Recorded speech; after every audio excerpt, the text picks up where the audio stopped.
తాజాగా మంత్రి అమర్నాథ్ మాట్లాడుతూ బీహార్లో చెల్లని రూపాయి ఇక్కడ ఎలా చెల్లుతుందని కామెంట్ చేయడం జరిగింది. ఒకటి అమర్నాథ్ గారు కోడి గుడ్డు ఇలాంటి మాటలు మాట్లాడడానికి ఆయన ఎక్స్పర్ట్.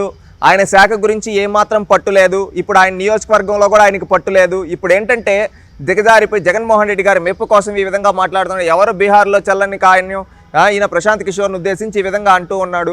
అయ్యా, అదే ప్రశాంత్ కిషోర్ లేకపోయింటే 2019లో మీరు గెలిచుండే వాళ్ళు కూడా కాదు. అదే ప్రశాంత్ కిషోర్ మిమ్మల్ని గెలిపించాడు 2019లో. మీ నాయకుడే చెప్పాడు కదా ఆ రోజు మీటింగ్లో చూపించి, మన పార్టీని నడిపించబోయేది ఇతనే అని. అతను వేసిన భిక్షతో మీ పార్టీ నడిచింది. ఈరోజు ఆయన నిజాలు మీ నుంచి డిఫరెంట్ బయటకు వచ్చేసి మీ నిజస్వరూపం తెలిసి వీళ్ళేంద్ర ఇంత నీచులుగా ఉన్నారు, ప్రజల్ని ఈ విధంగా మోసం చేస్తూ ఉన్నారని చెప్పి గ్రహించి ఆయన ప్రశాంత్ కిషోర్ బయటకు వచ్చేసి న్యాయబద్ధంగా ఈరోజు ఆయన ప్రజల వైపు నిలబడి మాట్లాడితే, ఈ రోజు మీరేమంటూ ఉన్నారు? చల్లని రూపాయి అంటున్నారు. నువ్వు చల్లని రూపాయి కాబట్టి అనకాపల్లిలో పక్కకు తీసి పెట్టేశాడు మీ నాయకుడు. అది తెలుసుకో. మీ నాయకుడు చల్లని రూపాయి కాబట్టి ఆంధ్ర రాష్ట్ర ప్రజలు పక్కన పెట్టేదానికి సిద్ధంగా ఉన్నారు. అది తెలుసుకోండి అయ్యా అమర్నాథ్ గారు. పీకేను చంద్రబాబు పలుమార్లు అన్ని రహస్యంగా కలిసారని కూడా చెప్తున్నారు కదా. ఇప్పుడు రహస్యంగా కలవాల్సిన అంత ఏమీ లేదు. ఇప్పుడు చంద్రబాబు నాయుడు గారు Z+ కేటగిరీ సెక్యూరిటీలో ఉంటారు. ఎవరిని కలవాలన్నా ఏంటైనా కానీ ఒక ప్రాపర్ ప్రొసీజర్తో ఒక అపాయింట్మెంట్ తీసుకొని కలుస్తారు. ప్రశాంత్ కిషోర్ని చంద్రబాబు నాయుడు గారు ఒకసారి కలవడం జరిగింది, అందరి ముందు కలవడం జరిగింది. అప్పుడు బయటకు వచ్చి ప్రశాంత్ కిషోర్ గారు మాట్లాడారు, లోకేష్ గారు మాట్లాడారు, చంద్రబాబు నాయుడు గారు మాట్లాడారు. అది వాస్తవం. రీసెంట్గా ప్రశాంత్ కిషోర్ గారు కూడా చెప్పారు కదా, నేను జగన్కి చేయటం లేదు, జగన్ నుంచి నేను పక్కకు వచ్చేసానని చెప్పి. అది చెప్పడం కోసమే నేను చంద్రబాబు నాయుడు గారిని కలిశాను అని సాక్షాత్తు ప్రశాంత్ కిషోర్ గారే చెప్పారు. దీన్ని బట్టి చూస్తే ఈడ ఎక్కడ చూసినా కానీ వీళ్ళకి కల్పించుకునేస్తున్నారు. ఏంటంటే వీళ్ళకి ఫేక్ చేయడం అలవాటు. అదేవిధంగా ఈ విధంగా నోటికి ఏదొస్తే అది మాట్లాడుతున్నారు, సోర్స్ లేని మాటలు. ఇప్పుడు ప్రశాంత్ కిషోర్ గారు ఒకసారి బాబు గారిని కలిశారు, అది ఓపెన్గా కలిశారు. ఓపెన్గా వాళ్ళు బయటకు ఏం మాట్లాడి చెప్పారు. దీన్ని బట్టి ఇంత క్లారిటీగా ఉంటే ఇప్పుడు వీళ్ళకి ఓటమి భయం పట్టుకొని ఈ విధంగా ఏమంటే ఈ విధంగా కలిసారు. రహస్యంగా కలవాల్సినంత ఏముంది? మీరు కలుస్తారు రహస్యంగా, మీ నాయకుడు కలుస్తాడు రహస్యంగా. మీ నాయకుడు బెయిల్ కోసం ఆ రోజు ఎంతమందిని రహస్యంగా కలిశారో, వాళ్ళ కుటుంబ సభ్యులను ఎంతమంది దగ్గరికి రహస్యంగా పంపించారో అది సాక్షాత్తు రీసెంట్గా షర్మిలా గారు చెప్తే తెలిసింది. దాన్ని బట్టి మీరు చూసుకోండి అయ్యా, మీరు రహస్యంగా కలుస్తారు. తెలుగుదేశం పార్టీ వాళ్ళు ఏది చేయాలని ఒక ప్రాపర్ ప్రొసీజర్ ఉంటుంది. ఆ ప్రాపర్ ప్రొసీజర్తో చేస్తారు. ఎవరిని కలవాలన్నా మీలాగా వెనకాల రాజకీయం చేయదు. తెలుగుదేశం పార్టీ పొత్తైనా పోరాటమైనా ప్రజల ముందే చేసింది. ఒక పీకే వల్లే కావడం లేదని రెండో పీకను తెచ్చుకున్నారని కామెంట్ చేయడం జరిగింది. ఒకటి, వీళ్ళు ఇప్పుడు పొత్తుంది, పొత్తులో తెలుగుదేశం పార్టీ జనసేన గెలవబోతూ ఉంది. అందుకని వీళ్ళకి భయం పుట్టుకొని ఇలాంటి వ్యాఖ్యలు చేస్తూ ఉన్నారు. ఈరోజు పవన్ కళ్యాణ్ గారు పొత్తు ఎవరి కోసం అని చెప్పారు? రాష్ట్ర ప్రజల కోసం, రాష్ట్ర ప్రయోజనాల కోసం, రాష్ట్ర భవితవ్యం కోసం. ఈ జగన్మోహన్ రెడ్డి గారి ప్రభుత్వంలో అరాచకంలో 4 ఏళ్లగా ఆంధ్రప్రదేశ్ సర్వనాశనం అయిపోయింది. ఈ సర్వనాశనం అయిపోయిన దాన్ని మళ్ళీ బాగు చేయాలంటే అనుభవజ్ఞుడైన చంద్రబాబు నాయుడు గారితో కలిసి మనం వెళ్తే, మనం పార్టీలు కాదు శాశ్వతం, వ్యక్తులు కాదు శాశ్వతం, రాష్ట్ర ప్రజలు, రాష్ట్ర ప్రయోజనాలు శాశ్వతం. అలాంటి ప్రయోజనాల కోసం అందరం కలిసి వెళ్దాం. ఎందుకంటే ప్రభుత్వ వ్యతిరేక ఓటు అనేది చీలకూడదు. ప్రభుత్వ వ్యతిరేక ఓటు చీలితే మళ్ళీ ఈ జగన్మోహన్ రెడ్డి అరాచకాన్ని తట్టుకోలేం. ఈ జగన్మోహన్ రెడ్డిని బంధించి ఈ జగన్మోహన్ రెడ్డికి బుద్ధి చెప్పి ప్రజాక్షేత్రంలో మనం గెలిచి ప్రజలకు మేలు చేద్దాం, అందుకని కలిసి వెళ్దామని చంద్రబాబు నాయుడు గారు, పవన్ కళ్యాణ్ గారు క్లారిటీతో ఉంటే ఈ రోజు వీళ్ళు డైవర్షన్ పాలిటిక్స్ కోసం ఇలాంటి మాటలు మాట్లాడుతూ ఉన్నారు. మంత్రి కూడా అనుకుంటున్న ప్రశాంత్ కిషోర్ ప్రత్యక్ష రాజకీయాలు ఎందుకు సున్నాయ్యాడో కూడా ఆరోపించడం జరిగింది. ఇప్పుడు ప్రశాంత్ కిషోర్ ప్రత్యక్ష రాజకీయాలు ఎక్కడి నుంచి పోటీ చేశాడు నీకయ్యే తెలియాలయ్యా. ఆయన జనసూరజ్ అని పెట్టుకొని అక్కడెక్కడ పోటీ చేయకుండా ఆయన ఒక వ్యవస్థను రెడీ చేసుకుంటూ ఉన్నాడు. ఒక స్ట్రాటజిక్, ఆయన ఒక పొలిటికల్ స్ట్రాటజిస్ట్. ఆయన స్ట్రాటజీలు ఇవ్వడానికి ఉంటాడు. ఆయన రెగ్యులర్ పాలిటిక్స్లో ఆయన చేస్తాడో చేయడం అది ఆయన యొక్క వ్యక్తిగతం.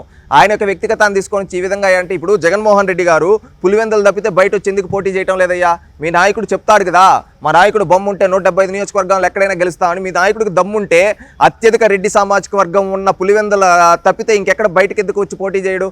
ఈరోజు చంద్రబాబు నాయుడు గారు పోటీ చేసే కుప్పం నియోజకవర్గంలో కమ్మ సామాజిక వర్గం 1%, 2%. అదేవిధంగా బాలకృష్ణ గారు పోటీ చేసే హిందూపురంలో 2%, 3%, మంగళగిరిలో 4 to 5% ఇంతే. అదే జగన్మోహన్ రెడ్డి గారు పోటీ చేసే పులివెందుల్లో 70% మంది రెడ్డి సామాజిక వర్గం ఉన్నారే.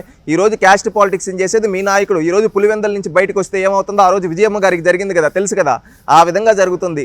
గుర్తుపెట్టుకోండి అయ్యా. ఈరోజు ప్రశాంత్ కిషోర్ ఆయన ప్రత్యక్ష రాజకీయాల్లో ఉన్నాడు, పరోక్ష రాజకీయాల్లో ఉన్నాడు. మీకెందుకు? ఆయనేమి ఆంధ్రప్రదేశ్ రాష్ట్రంలో ప్రత్యక్ష రాజకీయాల్లో లేడు కదా.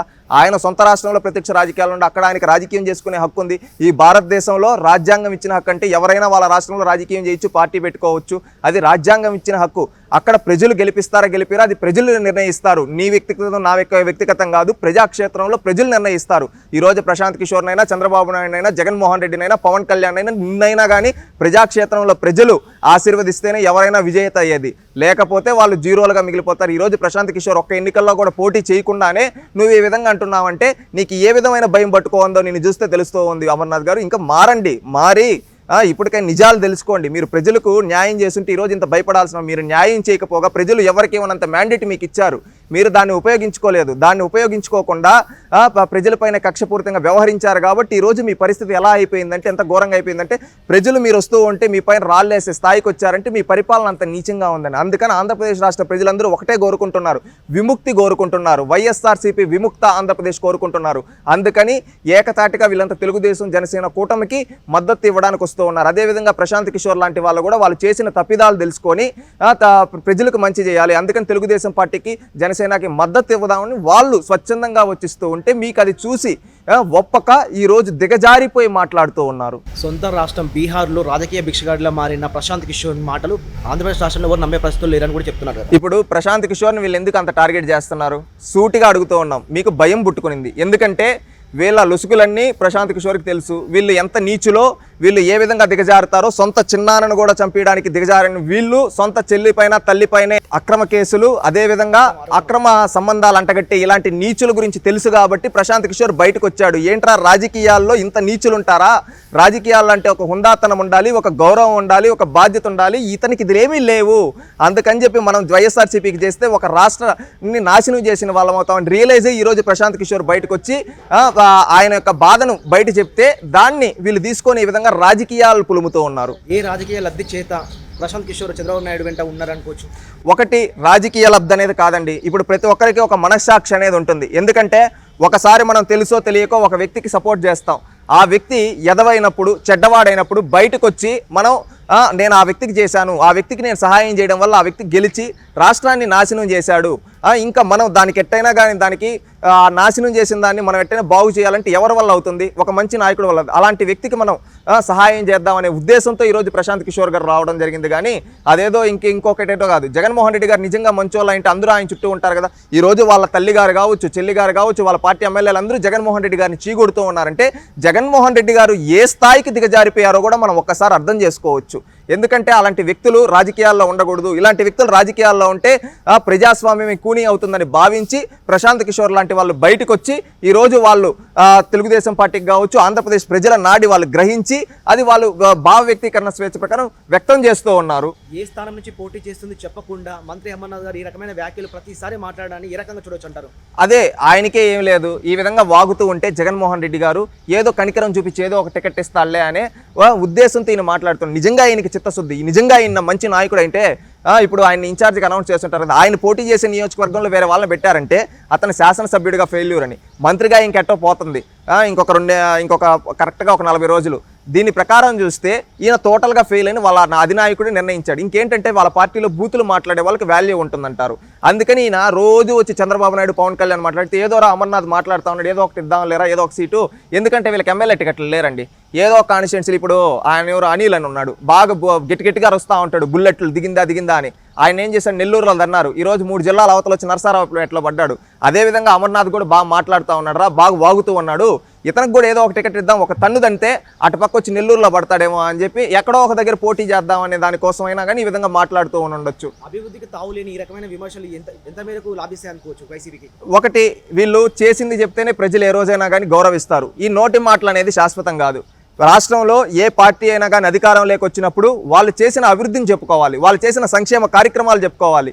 వాళ్ళు చేసిన సంక్షేమ అభివృద్ధి కార్యక్రమాలు చెప్పుకుంటే ప్రజలు హర్షిస్తారు. వీళ్ళని మనం ఎందుకు గెలిపాలి? ఈ రోజు అవేవీ లేకుండా వీళ్ళు దిగజారుడు మాట్లాడుతున్నారంటే ప్రజలు ఎవరు హర్షించే పరిస్థితులు లేరు. ప్రజలందరూ వీళ్ళకి తగిన రోజు తగిన విధంగా బుద్ధి చెప్పడానికి సంసిద్ధంగా ఉన్నారు. ఎందుకంటే ఇలాంటి పాలకులు మన రాష్ట్రాన్ని నాశనం చేస్తారు. ఇలాంటి పాలకుల్ని మనం ఇంటికి పంపించిన రోజే మన రాష్ట్రం బాగుపడుతుందని రాష్ట్రంలో ప్రజలంతా సంసిద్ధంగా ఉన్నారు.